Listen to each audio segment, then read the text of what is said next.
দশম শ্রেণীর ছাত্রীকে ধর্ষণের অভিযোগে গ্রেফতার যুব তৃণমূল নেতা। যদিও তৃণমূলের দাবি ওই যুবকের সঙ্গে তৃণমূলের কোনো সম্পর্ক নেই। সমাজ মাধ্যমে একাধিক নেতার সঙ্গে ছবি ভাইরাল ওই যুবনেতা। গতকাল রাতে বছর ১৬-র এক নাবালিকা টিউশনি শেষে তার বন্ধুর সাথে বাড়ি ফিরছিল। সেই সময় তার পথ আটকায় তৃণমূলের যুব নেতা দীপঙ্কর অধিকারী সহ আরও ২ যুবক। অভিযোগ স্থানীয়দের। অভিযোগ ওই নাবালিকা ও তার বন্ধু যখন রাস্তায় দাঁড়িয়ে কথা বলছিল সেই সময় তাদের ছবি তুলতে যায় দীপঙ্কর এবং সেই ভিডিও সমাজ মাধ্যমে ছড়িয়ে দেওয়ারও হুমকি দেয়। নিজেকে সিভিক ভলেন্টিয়ারের পরিচয় দেয় ওই যুবনেতা। বিভিন্নভাবে ওই নাবালিকা ও তার বন্ধুকে থানায় নিয়ে যাওয়ার চেষ্টা করে। পরে ওই নাবালিকার বন্ধুকে সেখান থেকে সরিয়ে দিয়ে একটি কারখানার পরিত্যক্ত জায়গায় নিয়ে গিয়ে নাবালিকাকে ধর্ষণ করা হয় বলে অভিযোগ। এরপরেই ওই নাবালিকা ফোন করে তার পরিবারকে জানায় সমস্ত ঘটনা। তার মা গিয়ে সেখান থেকে উদ্ধার করে তাকে বাড়িতে নিয়ে যায়। রাতে উত্তরপাড়া থানায় যায় নাবালিকার পরিবার। সেখানে দীপঙ্কর সহ বাকি দুজনের নামে অভিযোগ দায়ের করে নাবালিকার পরিবার। অভিযোগের ভিত্তিতে পুলিশ একজনকে গ্রেফতার করে, বাকিদের খোঁজে তল্লাশি চলছে। পুলিশ সূত্রে খবর, ধৃত দীপঙ্করের বাড়ি উত্তরপাড়া কাঁঠালবাগান বাজার এলাকায়। সেখানে একটি ভাড়া বাড়িতে থাকে। উত্তরপাড়া থানার পুলিশ সেখান থেকেই যুবককে গ্রেফতার করে। আজ ধৃতকে শ্রীরামপুর আদালতে পাঠায় পুলিশ। এই ঘটনার পর ক্ষোভে ফুঁসছেন স্থানীয় বাসিন্দারা। ওই যুবককে শাস্তির দাবি জানিয়েছেন তারা। এমনকি ওই যুবকের বিরুদ্ধে এর আগেও এক মাছ ব্যবসায়ীর কাছ থেকে জোর করে মাছ চাওয়ারও অভিযোগ উঠেছিল। তৃণমূল নেতাদের সঙ্গে ওই যুবকের একাধিক ছবি রয়েছে বলে দাবি স্থানীয়দের। আর এই ঘটনার পরেই শুরু হয়েছে রাজনৈতিক চাপানুত্তর।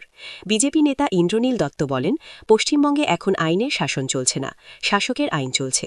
গতকাল যে ঘটনা ঘটেছে তা অত্যন্ত দুঃখজনক ও নিন্দনীয়। পুলিশ একজনকে গ্রেফতার করেছে, বাকিদের গ্রেফতার না করলে আমরা আন্দোলনের পথে নামব। হুগলি সাংগঠনিক জেলা তৃণমূলের যুব সভাপতি প্রিয়াঙ্কা অধিকারী বলেন, ওই যুবক তৃণমূলের কোনো পদে নেই, দল তাকে কোনো পদ দেয়নি, তৃণমূলের কর্মীও নয়। এই ঘটনার সাথে যে বা যারা যুক্ত রয়েছে আইনের পথে চলবে। ছবি যে কেউ তুলতে পারে, তবে কার মনে কি আছে সেটা আমরা বুঝব কিভাবে। এই ঘটনায় ওই নাবালিকার পরিবার কোনো রকম মুখ খুলতে চাননি সংবাদ মাধ্যমের কাছে। যে অ্যারেস্ট হয়েছে ওর নাম হচ্ছে সোনাই, ভালো নাম দীপঙ্কর। ওর বিরুদ্ধে আগে এরকম অনেক অভিযোগ আছে। কয়েকদিন আগে, বেশ 2 সপ্তাহ আগে মাখলার ওপারে একটা বড় জলাজমিতে মাছ চাষে যারা মাছ চাষ করে তাদেরকে হুমকি দিয়ে, বিভিন্ন রকমভাবে তাদেরকে হুমকি দিয়ে তাদের কাছ থেকে ফয়দা লোটার চেষ্টা করে। অভিযোগ থাকা সত্ত্বেও এই সোনাই এদের বারবারন্ত, এদের কোনো রাজনৈতিক ইতিহাস নেই। এই উত্তরপাড়া তৃণমূল যুব কংগ্রেসের সহসভাপতি অমিত সরকার একে বানিয়েছে। অমিত সরকার এবং চেয়ারম্যান দিলীপ যাদব ঘনিষ্ঠ, যাদের রাজনৈতিক ইতিহাস নেই তাদেরকে ভোট পয়েন্টে এনে এরা তৃণমূলকে কালিমালিপ্ত করছে। আমরা তৃণমূল কংগ্রেস করি, আমরা লজ্জাবোধ করছি। এই ধরনের নক্করজনক ঘটনা আইনের পথে চলবে। এই ধরনের অপরাধীদের কঠোরতম সাজা হওয়া উচিত, এটা আমি মনে করি। দেখুন, পশ্চিমবঙ্গে এখন আইনের শাসন চলছে না, শাসকের আইন চলছে। সারা পশ্চিমবঙ্গ জুড়ে যে অরাজকতার সৃষ্টি হয়েছে, মাননীয় মুখ্যমন্ত্রী যিনি সাংবিধানিক প্রধান, তিনিও এরকম যে ইডি রেড চলাকালীন ফাইল নিয়ে আসছে এবং তাদের দলের কর্মীরা তো সেই সাহসটা পাবেই যে যে কোনো কাজ করি, যে কোনো দুষ্কৃতিমূলক কাজ করি আমরা পার পেয়ে যাব। অতএব এরা আইন মানে না, আদালত মানে না, পুলিশকে দলদাস হিসাবে পরিণত করেছে এবং তৃণমূল করলেই এরা মনে করছে যে আমরা যা ইচ্ছা তাই করতে পারি। পশ্চিমবঙ্গের মানুষ দেখছে, আগামী দিনে সময় চলে এসছে, বিজয় ঘণ্টা বেজে গেছে এদের।